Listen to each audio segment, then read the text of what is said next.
शुभं करोति कल्याणं आरोग्यं सुख संपदा शत्रुबुद्धि विनाशाय दीपज्योति नमोस्तुते दीपज्योति नमोस्तुते।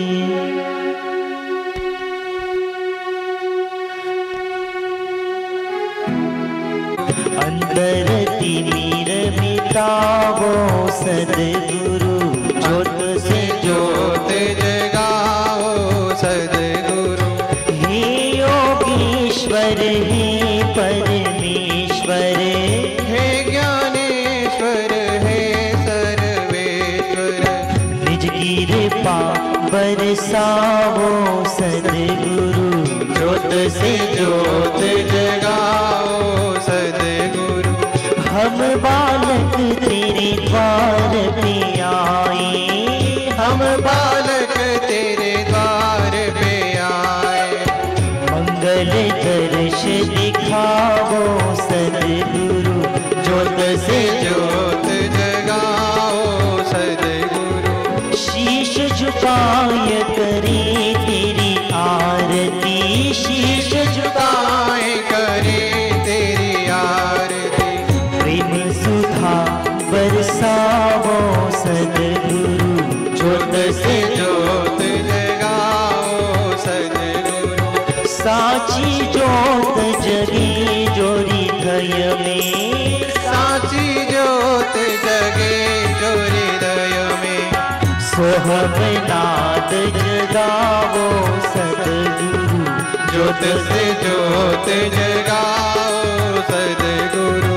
अंतर में युग युग से सोई अंतर में युग युग से सोई। चित शक्ति को जगावो सद्गुरु ज्योत से ज्योत जगाओ सद्गुरु। जीवन में श्री राम अविनाशी जीवन में सद्गुरु अविनाशी। चरणन शरण लगावो सद्गुरु ज्योत से ज्योत जगाओ सद्गुरु। अंतर तिमिर मिटावो सद्गुरु ज्योत से ज्योत जगाओ सद्गुरु। स्वामी मोहि न विसारियो चाहे लाख लोग मिल जाए हम सम तुमको बहुत है तुम सम हमको नाही। दीन दयाल को विनती सुनो गरीब नवाज जो हम पूत का पुत है तो है पिता तेरी लाज। हरि हरि ओ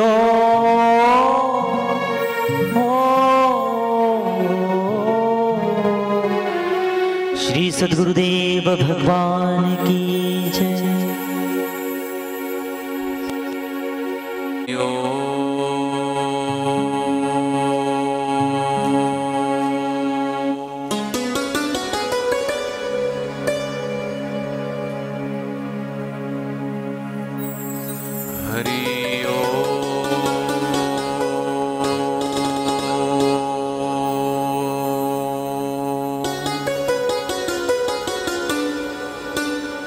हरि ओम।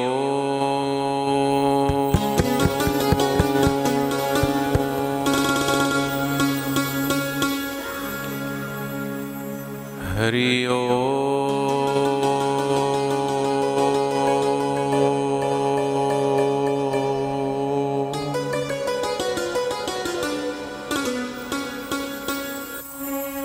ओम गं गणपते नमः।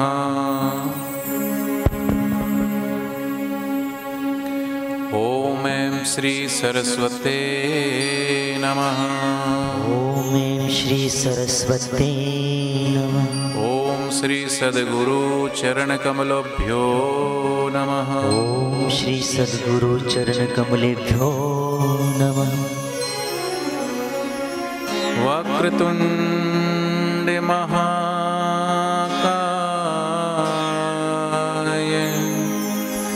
सूर्यकोटि समप्रभ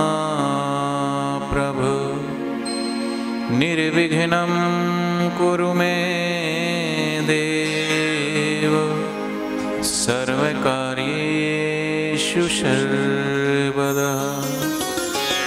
गुरुर्ब्रह्मा गुरुर्विष्णुः गुरुर्देवो महेश्वरः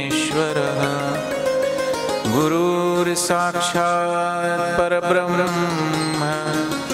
तस्मै श्री गुरुवे नमः। त्वमेव माता च पिता त्वमेव बन्धु च सखा त्वमेव विद्या च द्रविणं त्वमेव सर्वं मम देवो देव। त्वमेव सर्वं मम देवो देव। हरि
नारायण नारायण नारायण नारायण।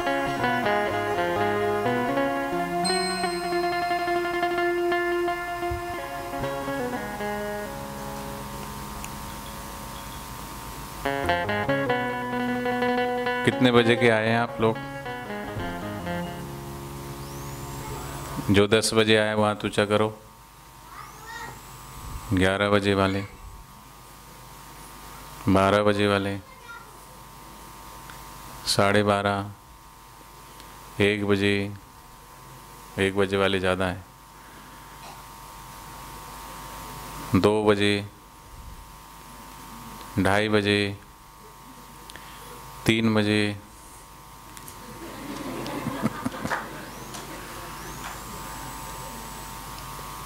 हम तो 10 बजे के बैठे थे, लेकिन अब जैसी आप लोगों की व्यवस्था थी, जैसा आपने भेजा गाड़ी वाड़ी लेट, तो लेट हुआ। कई बार हम जैसा सोचते हैं वैसा होता नहीं, होता है कई बार, क्या हमेशा ही ऐसा होता है, जैसा हम सोचते हैं ऐसा होता नहीं। और पूज्य बापू जी क्या बोलते हैं, हम जैसा चाहते हैं वैसा होता नहीं, और जो होता है वैसा हमें भाता नहीं, और जो भाता है वो हमेशा टिकता नहीं। इसलिए जो हुआ, जो हो रहा, जो होगा, ये नियम सच्चा और पक्का है।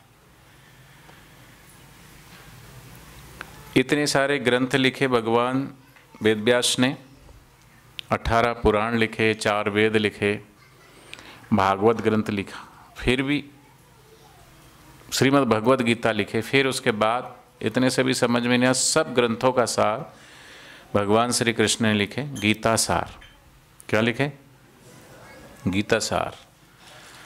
तो जो व्यक्ति कुछ ना पढ़े लेकिन अगर गीता सार का रोज पठन पाठन करे, पठन पाठन का मतलब ऐसा नहीं होता कि हमने तोते की तरह रट दिया है, श्लोक दोहरा दिए, मंत्र दोहरा दिया।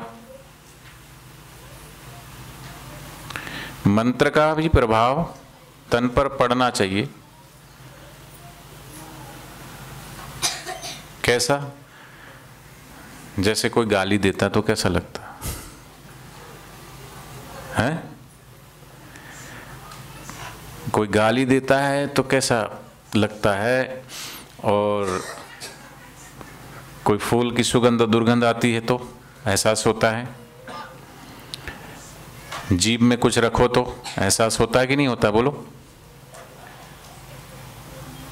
नाक में सुगंध या दुर्गंध का एहसास होता है, जीभा में स्वाद, कड़वा मीठा खट्टा तीखा कैसा उसका एहसास होता है, कान से सुनने का एहसास होता है, ज्ञान इंद्रिय और कर्म इंद्रिया, क्योंकि वो इंद्रियां जागृत है तो एहसास होता है। लेकिन यही इंद्रियां सो जाए तो रात को एहसास होगा? बोलो। रात को सो रहे थे भाई साहब, किसी ने उनके आगे, नाक के आगे अगरबत्ती घुमा दी, सुबह पूछा तुमको सुगंध आई थी? काहे की? अरे मैंने अगरबत्ती घुमाई थी। कब घुमाई थी?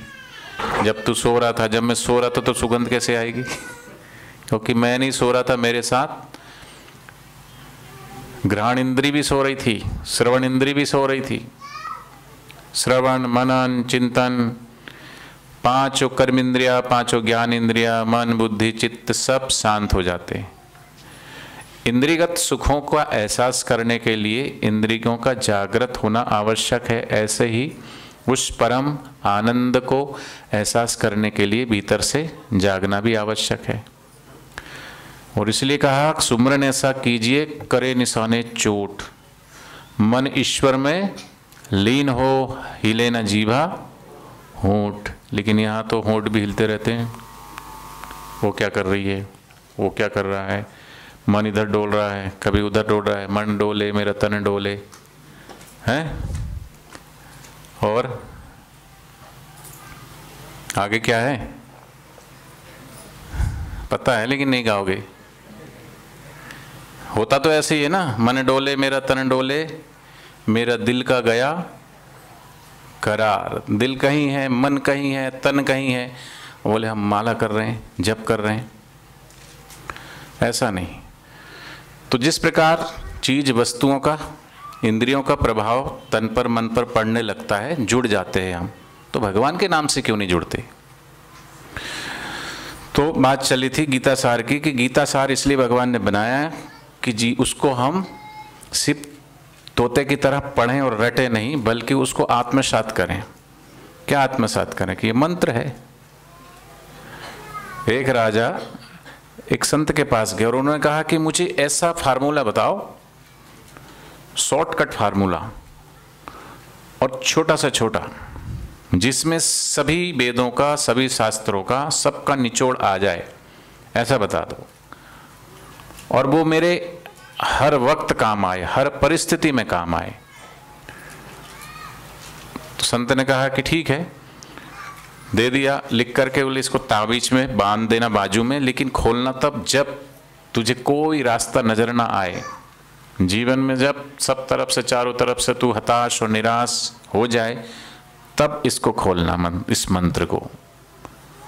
और उसके जीवन में एक समय ऐसा आया कि चारों तरफ से उसका राज्य भी छिन गया, सब इधर उधर से सब हताश निराश, और वो मरने को जा रहा था।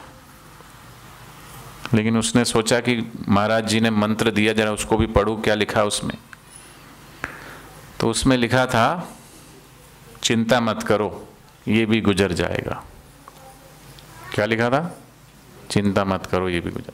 और पूज्य बापू जी कितनी बार सत्संग में बोलते हैं कि अपने घर में लिखवा दो कि यह भी सुख भी, बोलते जाओ, सुख भी, दुख भी, मान भी, अपमान भी, निंदा भी, स्तुति भी, लाभ भी, हानि भी, यश भी, अपयश भी, सब गुजरने वाला है। ये मूल मंत्र है, सब गुजरने वाला है। ये सदैव नहीं रहना है। क्या? सुख भी सदैव नहीं रहना है। तो अगर ये मंत्र हम धारण कर लें कि बस जो कुछ भी परिस्थिति आ रही है वो सच्ची नहीं है, तो उसको हम साक्षी भाव से देखेंगे, उससे जुड़ेंगे नहीं, तो क्योंकि पता है कि ये भी गुजरने वाला है। तो यही होता है, सत्संग हमें यही सीख देता है। सत्संग क्या, सत्संग सुनने वालों को दुख नहीं आते क्या? भजन करने वालों को, माला करने वालों को, उनके यहाँ मृत्यु नहीं होती है? लोग तो ऐसा भी बोलते जैसे आप कोई, मान लो मैंने एक बार बोला किसी को, यार मैंने को थोड़ा सा करंट लग गया था, तो कोई बोला महाराज आपको भी करंट लगता है क्या?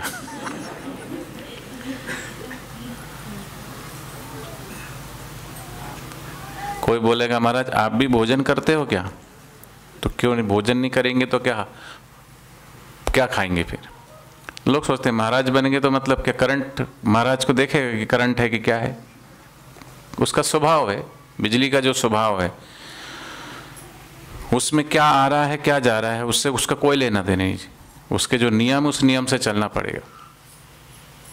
तो समय की धारा में सब बीतेगा, हम साक्षी भाव से हम रहें। तो जीवन में जी कह रहे तुम तो इतने माला करते हो, तुम तो इतना बापूजी को मानते हो, तुम इतनी सेवा करते हो, फिर भी तुम्हारे यहाँ तुम्हारा जवान लड़का मर गया।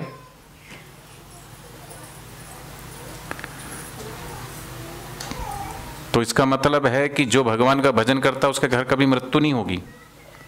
जो भगवान का भजन करता है उसके घर कभी किसी को बुखार भी नहीं आएगा, कोई सुख नहीं आएगा, कोई बीमारी नहीं आएगी। अरे भैया सुख दुख ये सब, जन्म मृत्यु जरा व्याधि, ये तो शरीर के धर्म हैं। शरीर का जो धर्म है वो तो आएगा और जाएगा, वो कोई भी हो। और बीमारी है तो उसका इलाज भी, और आज से थोड़ी ना है। ऋग्वेद है, उसमें आयुर्वेद का विज्ञान है। ऋग्वेद आयुर्वेद जो है, सामवेद है, उसमें संगीत का ज्ञान है। तो ये अनादिकाल से, जब से सबसे पुरातन और सनातन ज्ञान कहते वेदों का ज्ञान है। तो जब बीमारी ही नहीं है तो फिर उसमें इतने सब लिखने की क्या बात है? ऐसा भी आता है शास्त्र में, भगवान गणेश जी को डायबिटीज हो गया था। डायबिटीज अपन बोल रहे, मधुमेह हो गया था, इसलिए मंत्र बोलते हैं। क्या बोलते हैं? कपित जम्बू फलचारु भक्षणम उमासुतम शोक विनाशकारकम। वो कपित जम्बू, जम्बू मतलब होता है जामुन। तो जामुन की औषधि दी गई थी। ऐसा भी शास्त्र में वर्णन आता है कि भगवान श्री कृष्ण को भी बुखार आ गया था, जयराम जी की। सुनी ही ना कथा आपने? नहीं सुनी? भगवान गणेश जी को डायबिटीज हो गई थी, तो भगवान गणेश जी को, आप आजकल जो मधुनाशनी टैबलेट या कहीं भी किसी को डायबिटीज होती तो उसको कहा जाता है कि जामुन की गुठली का पाउडर खाया करो, जामुन के पत्ते खाया करो, उससे डायबिटीज़ कंट्रोल होगी। इसका मतलब उस समय भी शास्त्र में जामुन का, भगवान गणेश को जामुन के फल खिलाते, डायबिटीज़ वालों को बोला जाता है जामुन के सीजन में खूब जामुन खाया करो। भगवान श्री कृष्ण को बुखार तो क्या आया था, सत्यभामा रुक्मणी को ऐसा था कि हम जो है भगवान की इतनी अनन्य भक्ति है, हम इतनी अनन्य भक्त है कि हमारे जैसा कोई भी नहीं है। तो भगवान सब कुछ सहते हैं, गुरु सब कुछ सहते हैं, लेकिन किसी को अहंकार आ जाए, वो अहंकार ही हमें आगे जाने से रोकता है। और अहंकार इतना सूक्ष्म है, पूज्य बापू जी बोलते हैं कि अहंकार के बाद, ईश्वर के बाद कोई अगर चीज है सूक्ष्म से सूक्ष्मतर, वो क्या है? अहंकार। और पूज्य बापू जी का एक प्रवचन है, आपने सुना भी होगा, अहंकार को खोजा और ईश्वर, बोलो, ईश्वर मिला। तो इतना सूक्ष्म है, दिन भर न जाने अहंकार क्या क्या रूप बदलता है, क्या क्या भेष बदलता है। क्योंकि एक बार गिरगिट ने कहा कि मैं तो फिर भी 2-4 ही रंग बदलता हूँ, आदमी तो मेरे से भी आगे गिरगिट से भी आगे। कहते हैं ना कि तो गिरगिट की तरह रंग बदलता है, तो आदमी कितने रंग बदलता है सुबह से शाम तक। मेरा कभी नोट करना अपने ऊपर कि कितनी बार हम सुबह से शाम तक कितने रंग बदलते हैं, कितने ढंग होते हैं हमारे।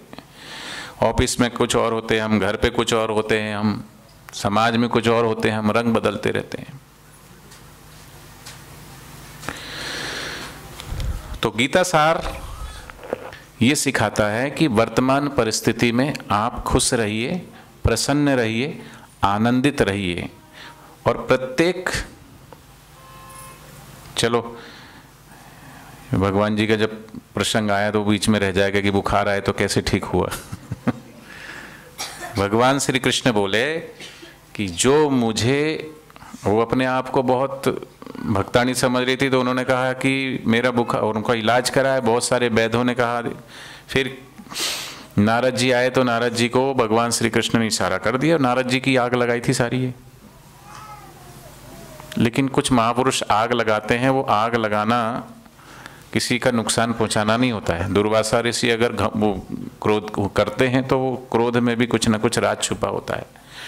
शापित तो भगवान विष्णु हुए थे, तभी तो राम जी का अवतार हुआ था। शापित कृष्ण हुए थे, तभी कृष्ण रूप में आए थे। तो किसी न किसी कारण से होता है, हित भरा होता है। जैसे माँ बाप बच्चों पे गुस्सा करते हैं तो उनका गुस्सा कोई उनके अकल्याण के लिए नहीं होता। गुरु अगर शिष्य के ऊपर क्रोधित होते हैं तो वो क्रोधित होते हुए लगता है कि गुरु जी नाराज हो गए, माता पिता नाराज हो गए, लेकिन उसमें भी शिष्य की और बच्चे का कल्याण छुपा है। ऐसे उनके अभिशाप में भी वरदान है। तो ये सब भगवान की लीला थी। तो उन्होंने कहा कि भगवान को जो है बुखार आ गया है, अब कोई भक्त अपने चरणों के नीचे की मिट्टी लाके अगर भगवान के ऊपर लेपन कर दे तो भगवान ठीक हो जाएंगे। अब वो बोले कि हम अपने मिट्टी के पैरों के नीचे की मिट्टी का लेपन करेंगे, ऐसा पाप हम ना करेंगे। अरे भगवान की चरण रज पाके हम पवित्र हो जाते हैं, पावन हो जाते हैं। ऐसा कौन अभागा होगा, ऐसा कौन पापी होगा, और कौन होगा ऐसा जिसको नरकों में, वो नरक में भी उसको जगह नहीं मिलेगी, जो अपनी नीचे की मिट्टी उठा करके भगवान को लगाएगा। और कहते हैं वो रुक्मणी और सत्यभामा सब घूमते गए घूमते गए घूमते गए,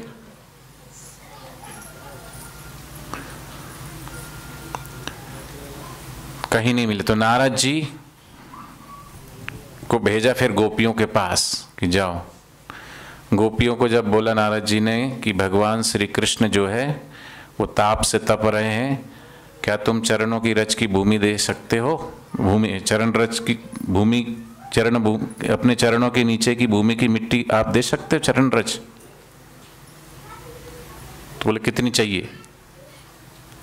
इतनी चाहिए, इतनी चाहिए, इतनी चाहिए, कितनी चाहिए, ले जाओ। तो एकदम से वो चौंके, क्योंकि किसी ने ऐसा जवाब नहीं दिया था। उन्होंने कहा तुम्हें पता है तुम्हारे चरणों के नीचे की मिट्टी मांग रहे हैं, भगवान के तन पर लगाना है। तो क्या हुआ? हाँ, अगर हमारे चरण के नीचे की मिट्टी से भी अगर भगवान स्वस्थ होते तो ले जाओ। बोले फिर तुम्हें डर नहीं लगता, तुम्हें नरक में भी जगह नहीं मिलेगी? अरे बोले हमारे भगवान के लिए हमें कहीं भी जाना पड़े, कुछ भी करना पड़े, हम उनके भक्त हैं, ठीक है, वो स्वस्थ रहना चाहिए, वो प्रसन्न रहना चाहिए, वो आनंद में रहना चाहिए, बस उसके लिए हमें जो मिले सो मिले। हमें हमारी स्वामी की प्रसन्नता चाहिए, हमें अपने स्वामी का स्वास्थ्य चाहिए। तो वहाँ नारद जी का भी अहंकार टूटा, वहाँ रुक्मणी का और सत्यभामा का सभी का अहंकार टूट गया कि जो भगवान के लिए सब कुछ, नरक में जाने को भी तैयार है। तो कहने का मतलब जब तक शरीर है तो ये सब चीजें तो आएगी, ये शरीर का धर्म है। लेकिन गीता सार वर्तमान में कहते हैं कि जो हुआ, बोलो, जो हो रहा है, जो होगा, ये नियम व्यर्थ चिंतित, व्यर्थ डरकर, अजन्मा है, भय में जीवन। तो ये एक मंत्र की तरह हम रोज इसका पाठ करके और इसको थोड़ी देर इसमें डूबें तो इतने पक्के हो जाएंगे कि प्रत्येक परिस्थिति में हमारे भीतर क्षमता आने लगेगी। और गीता का ज्ञान जो है वो हमें वर्तमान में जीना सिखाता है। गुरु का ज्ञान क्या है? बापू जी क्या बोलते हैं? सदैव सम और प्रसन्न रहना, ये ईश्वर की सर्वोपरि भक्ति है। इसमें सब वेद आ गए, सब पुराण आ गए, गीता का सार भी आ गया। प्रत्येक आश्रम में ये मंत्र बापूजी लिखवाए कि नहीं, कि सदैव सम और प्रसन्न रहना ही ईश्वर की सर्वोपरि भक्ति है।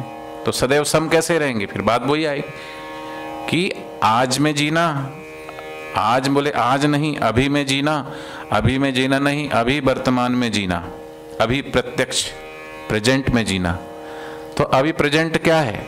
प्रेजेंट में और गहराई से जाएं तो अभी जो श्वास आने वाला है उस श्वास में जीना। और वो श्वास कैसा हो कि वो श्वास निरर्थक ना हो, सार्थक हो। और सार्थक कैसा हो कि श्वास श्वास में नाम सिमर, वृथा जन्म मत खोए, न जाने इस श्वास का फिर आना होए ना होए।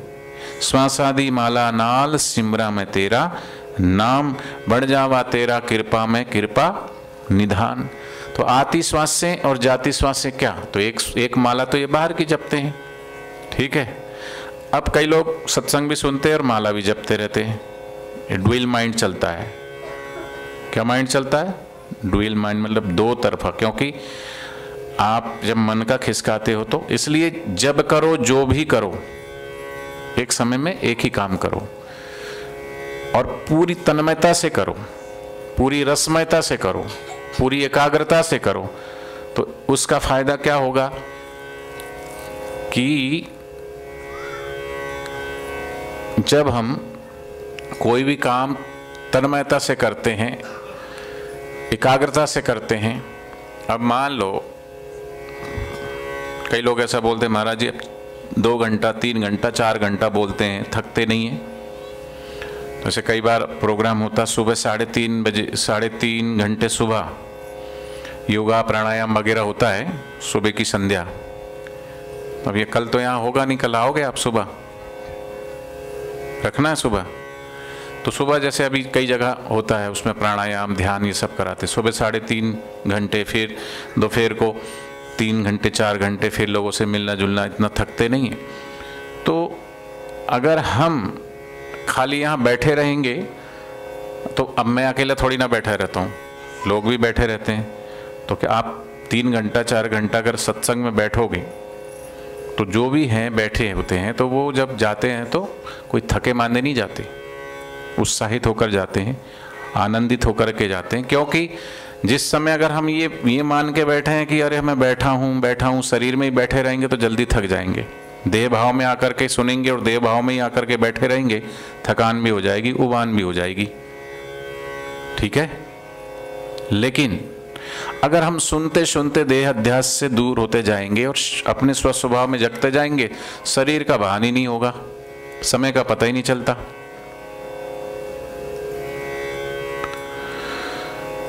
तो प्रत्येक श्वास, आती श्वास और जाती श्वास तो संत तो वहां कह रहे हैं कि उस समय प्रेजेंट में जियो।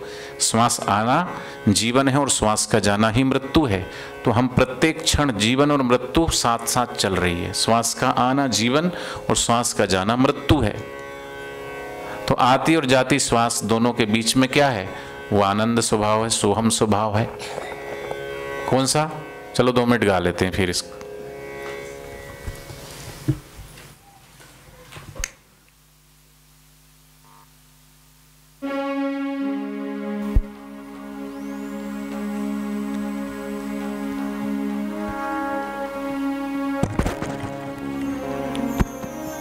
सीधे बैठ जाए शांत होके। तन तंबूरा तार मन, जीवन है एक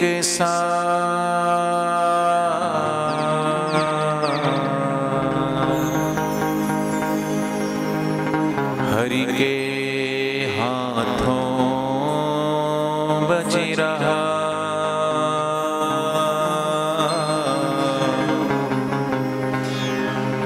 हरि की है आवाज़,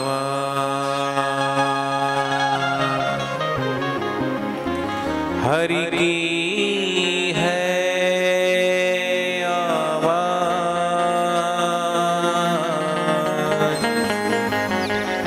हरि की है आवाज़।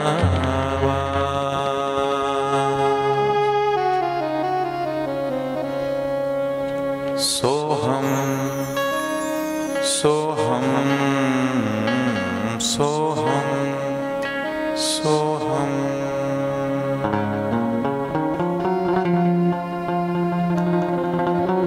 सोहम सोहम सोहम सोहम।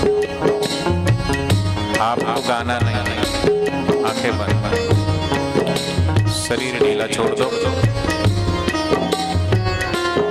कोई मुद्रा नहीं लगानी, ज्ञान मुद्रा, ध्यान मुद्रा, कुछ सहज शांत।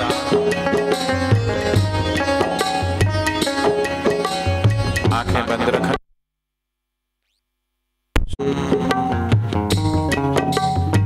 शांत होते जाएं।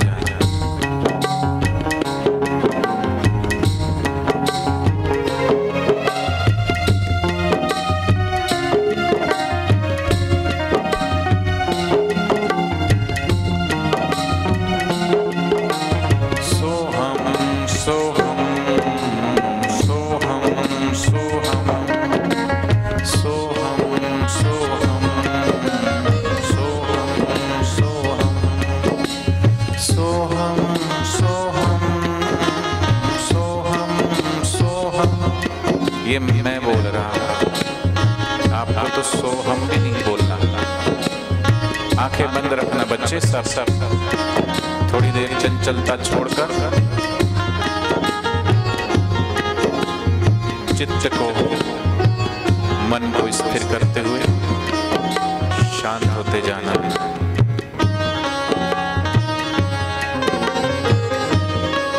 ये वो मंत्र है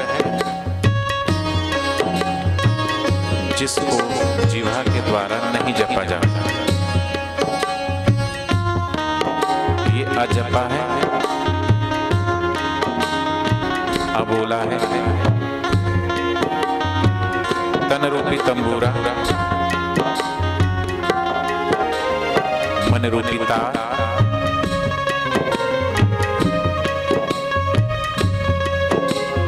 श्वास का संगीत चल रहा है। आती हुई श्वास सुनो, सो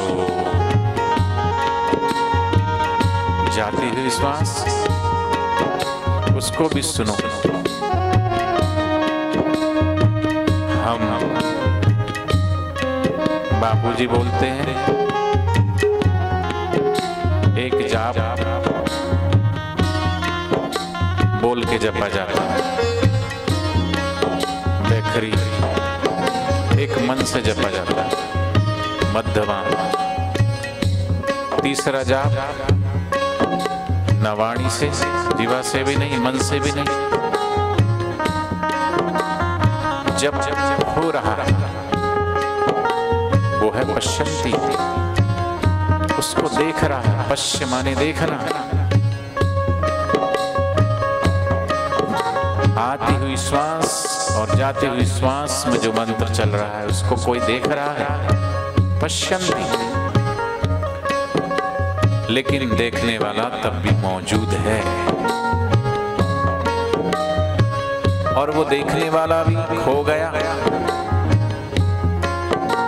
वास्तविक स्वरूप में, वो परा में चला गया। वो तो बहुत ऊंची स्थिति थी। हम कम से कम पश्यन्ति तक तो जाएं। पश्य माने देखना, देखते जाओ भीतर, बोलना नहीं, जपना नहीं, जब तो हो रहा है। सोहम सोहम सोहम सोहम सोहम सोहम सोहम सोहम। तंबूरा क्या बोले रे, तंबूरा क्या बोले।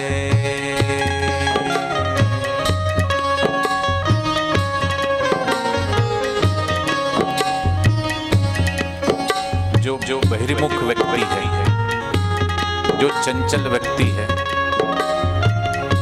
उसके लिए ये नहीं है। संसारी जन समझत नहीं, ये संसार माने जो मन बुद्धि और इंद्रियों में ही रहता है, उसके ऊपर इस कीर्तन का कोई प्रभाव नहीं पड़ेगा।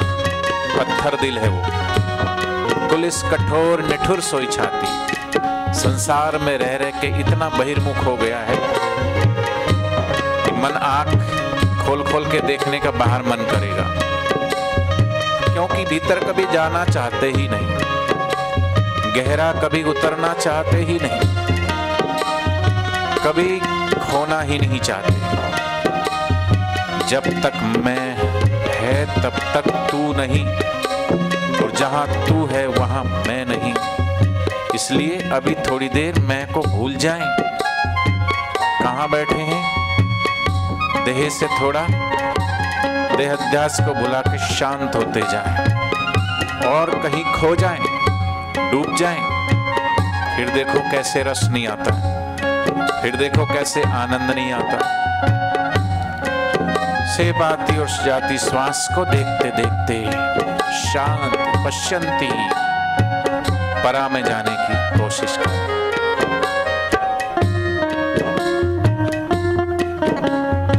आती श्वासें सो बोले,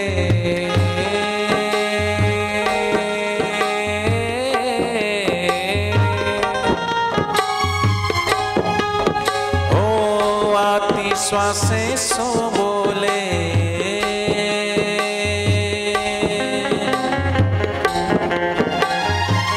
जाती श्वासें हम बोले।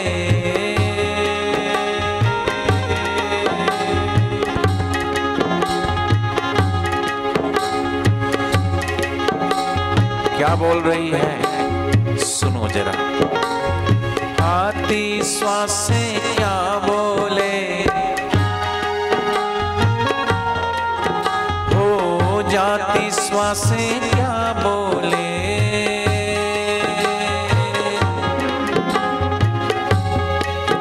हो आती श्वासें सो बोले,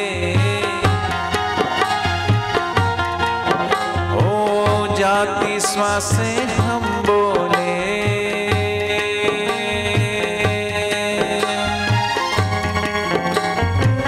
दोनों मिलकर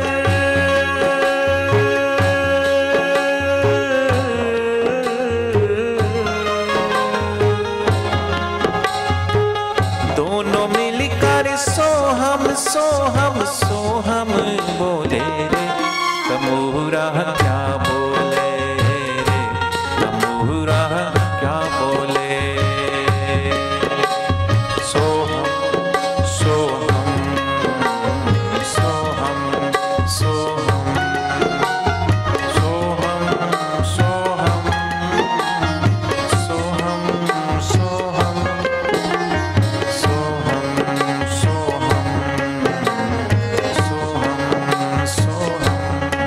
जाएं।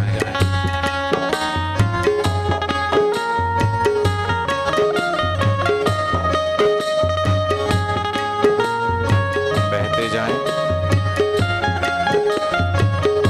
सोहम स्वभाव में, आनंद स्वभाव में। संसारी जन समझत नाही, व्यर्था जन्म गवाए। निरंजन माला घट में फिरे दिन और रात।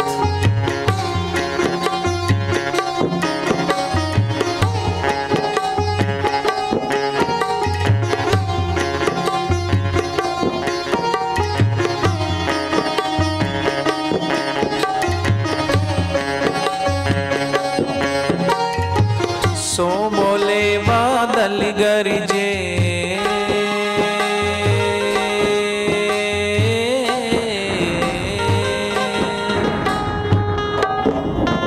ओ सो बोले बादल गरजे, हम बोले बिजली चमके।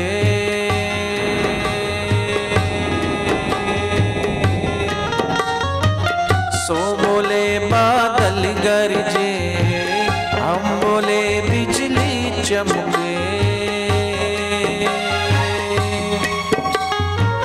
दोनों मिलकर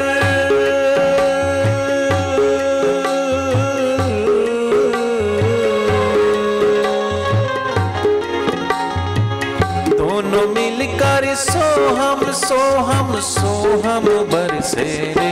तमुहुरा क्या बोले रे, तमुहुरा क्या बोले। सोहम सोहम सोहम सोहम। बोलना नहीं है, देखना भी नहीं है, आंखें बंद रखो। बापूजी के ध्यान योग शिविर में बापूजी जब ध्यान करवाते हैं, लोग डूबते हैं, झूमते हैं, नाचते हैं। उनके अंदर गुरु की करुणा कृपा उतरनी शुरू हो जाती है, जो भीतर जाते हैं। लेकिन बहिर्मुख व्यक्ति कई बार उन हंसने वाले और रोने वालों को देखते हैं टुकुर टुकुर, क्योंकि उनको कुछ नहीं हो रहा है। उनको इसलिए कुछ नहीं हो रहा है क्योंकि चित्त द्रवीभूत होता ही नहीं। संसार में इतने रचे खपे पड़े हैं कि भगवान के नाम का असर होता ही नहीं, भगवान के नाम से जुड़ाव होता ही नहीं। गाली से जुड़ते ही प्रतिक्रिया होने लगती, शरीर में रोमांच होने लगता। भगवान के नाम से जुड़े और रोमांच ना हो, अंतर्मुख हो और आनंद ना आए। आनंद नहीं आ रहा है, समझो अभी अंतर्मुखता नहीं आई, चित्त एकाग्र नहीं हुआ, मन शांत नहीं हुआ। इसलिए बुद्धि का केंद्र है आंख। आंख खोलते हैं, विचार चलते हैं। आंख बंद करो, आंखें बंद करके सीधे बैठो, शांत होके देखो भीतर थोड़ी देर। पश्यंती का मतलब ही है, पश्य मतलब देखना। किसको देखें? आती हुई श्वास आने दीजिए, लेना नहीं। जाती हुई श्वास जाने दीजिए, उसको देखें। और देखते देखते जब आप खूब गहरे उतर जाएंगे, बहते जाएंगे, ऐसा लगेगा मैं हूं ही नहीं। श्वास को भी भूल जाएंगे और कहीं ऐसे आनंद में डूब जाएंगे।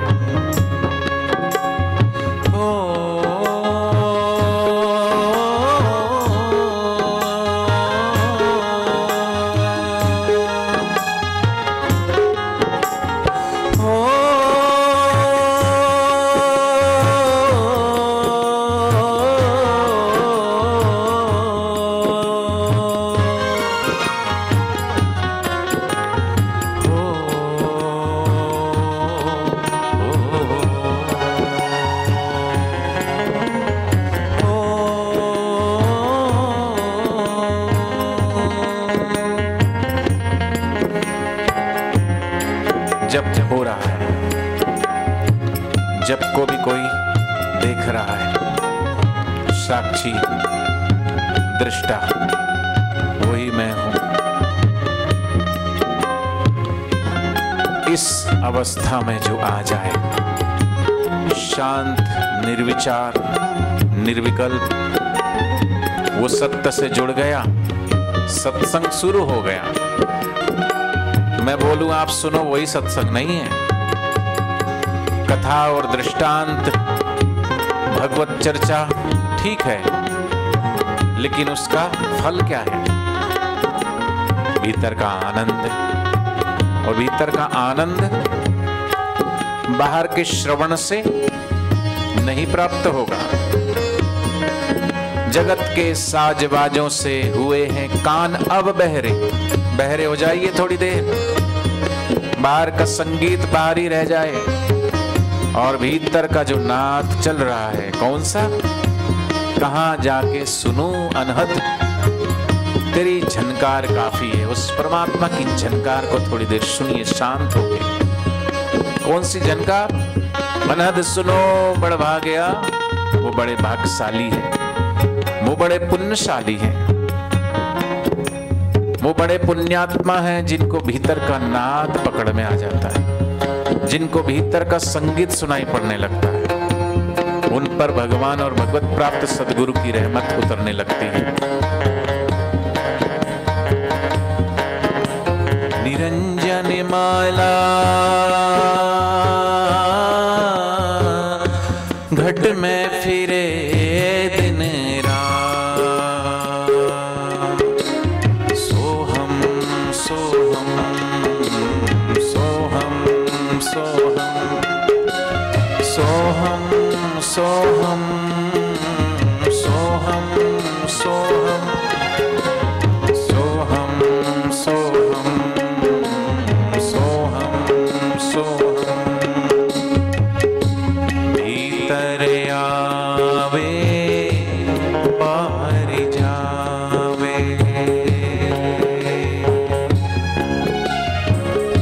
श्वास श्वास चली जा,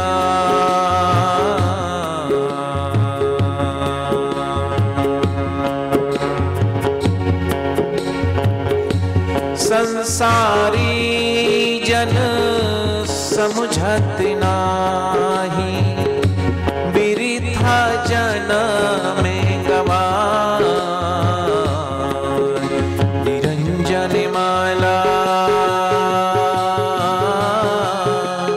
घट में फिरे दिन रात,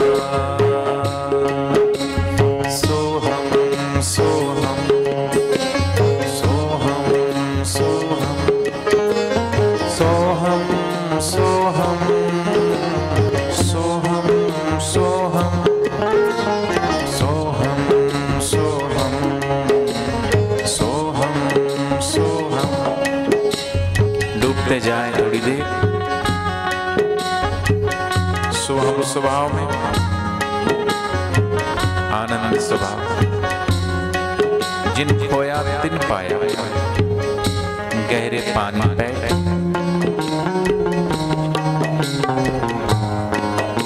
मैं मोरी डूबन डरी, रही किनारे बैठ बैठ। शरीर के तल से और गहरा उतरिए, मन के तल में, मन के तल से और गहरे उतरिए, आत्मा के तल में, आत्मा के तल से और गहरे उतरिए, उस परमात्मा में डुबोइए अपने आप को। सोहम हंसा हंसा सोहम, बारे बारे पलटाए, बारे बारे पलटाए। सतगुरु पूरा भेद बतावे, सतगुरु पूरा भेद बतावे। चंचल मन ठहराए, निरंजन माला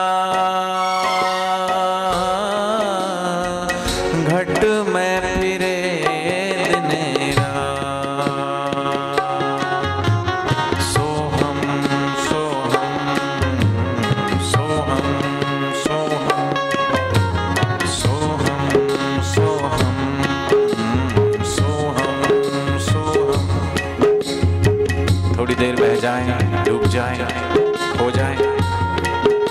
सत्संग होने लगा, सत्य से जुड़ गए, अंतर प्रकाश होने लगा। नहीं भी होता है तो खोजें, टटोलें। पहली बार अंधेरी कोठरी में घुसते हो, कुछ समझ नहीं आता, एकदम से धूप में से आते हो, भीतर कमरे में अंधेरा अंधेरा दिखता है, दिखेगा। अभ्यास नहीं है, आदत नहीं, लेकिन थोड़ी देर बाद थोड़ा धुंधलापन चला जाता है। ऐसे ही अभी शुरू से अब थोड़ा अच्छा लग रहा है, और गहरा जाएंगे तो और अच्छा लगेगा। धीरे धीरे भीतर का प्रकाश जगेगा, अंधकार भगेगा। अस्तो मां सद्गमया तमसुरमा ज्योतिर्गमया। वही वास है सदगुरु का, वही निवास है मेरे सदगुरु का। हम वासी उस देश के जहां पार ब्रह्म का खेल, दिया जले अगम का, बिनवाती बिन तेल। जल रहा है दिया, ये मिट्टी का दिया, ये शरीर है, और श्वासोश्वास की बाती, दिया भी है, बाती भी है, और जगमगाए ना तो दिया किस काम का, कैसे जगमगाएगा। जाइए उस ज्योत के पास, जुड़िए उस जली हुई ज्योत से, निकटता बनाइए अपनी। सदगुरु जली हुई ज्योत है, सदगुरु ज्योत से ज्योत जलाओ, मेरा अंतर तिमिर मिटाओ। मेरे भीतर जो अंधकार है, तिमिर है, उसको दूर करो। भीतर जाने से दूर होगा, बाहर का दिया जलाने का यही प्रतीक है। अब आत्म ज्योति, शिव ज्योति भीतर जागृत हो रही है, और इस भांति से जैसे मन का पलटते हैं, ऐसे ही सोहम हंसा, हंसा सोहम, सोहम हंसा, हंसा सोहम, बार बार पलटाए। सदगुरु पूरा भेद बतावे, यही भेद है, यही रहस्य है। आती हुई श्वास और जाती हुई श्वास के अंतराल में ठहराव है, वही अमृत का वास है, वही भगवान का वास है। वहां ठहरते ही उस परमात्मा का द्वार खुल जाता है, रहस्य खुलने लगता है, रस बरसने लगता है, आनंद आने लगता है।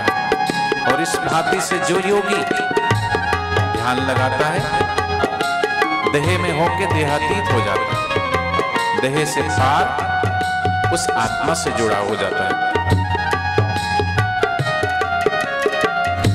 जो योगी जन ध्यान लगावे, बैठे सदा परिधान,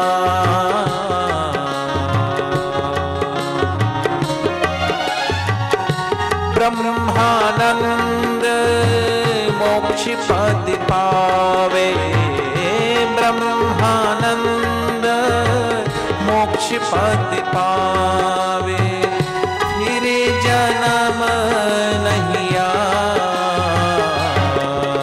निरंजन माला घट में फिरे दिन रात। ये अंतर्मुख साधना हो रही है।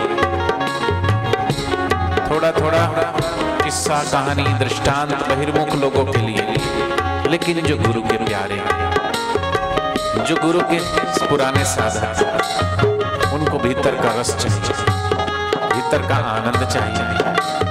और ये आनंद, ये रस ध्यान से घटेगा। अपने देहाध्यास को भूल करके सदगुरु के ज्ञान और ध्यान में डूब जाइए। थोड़ी देर अनन्य भाव से जुड़ जाइए। नहीं मैं, नहीं तू, नहीं अन्य रहा, अब गुरु शाश्वत, आप अनन्य रहा। गुरु ही गुरु, प्रभु ही प्रभु,